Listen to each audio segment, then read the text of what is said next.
Pendant 2 heures, ces 6 garçons vont jouer à Fortnite, un jeu de combat en ligne où il faut être le dernier survivant. Je suis mort.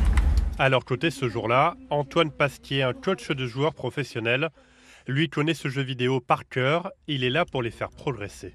C'était bien, t'avais fait le premier kill et tout, mais au final, t'es sorti et t'avais pas de stuff. Vous n'avez rien compris? Nous non plus. Alors ça, c'est assez caractéristique de l'e-sport.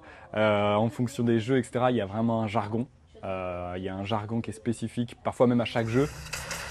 Dans le cadre des joueurs Fortnite, il faut avoir un temps de réaction qui est très faible, il faut avoir énormément de réflexes et effectivement aussi beaucoup travailler. Donc c'est possible d'en vivre, mais c'est très rare. En attendant de trouver une graine de champion, l'ambiance est pour l'heure plutôt bonne enfant. C'est mes parents qui m'ont inscrit, je n'étais pas au courant, je suis venue au premier cours, j'ai bien aimé les jeux vidéo, l'atmosphère. Et les personnes ont à peu près le même âge que moi, donc ça va. Tu apprends quelque chose, là, en étant dans ce club? Bah oui, à rester plus calme, déjà. À moins s'énerver. Et à progresser aussi.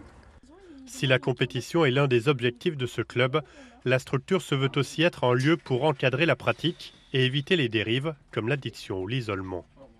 93% des enfants de 10 à 17 ans jouent aux jeux vidéo. Quand ils ne jouent pas du tout, on va pas, c'est pas qu'on va pas les accepter, mais effectivement, ça va peut-être pas être très intéressant pour eux de venir chez nous. Par contre, quand ils jouent déjà, ben en fait, on va leur offrir un cadre et justement des bonnes pratiques. Lancé en janvier dernier, la SBTP e-sport est le premier club du genre à Nice.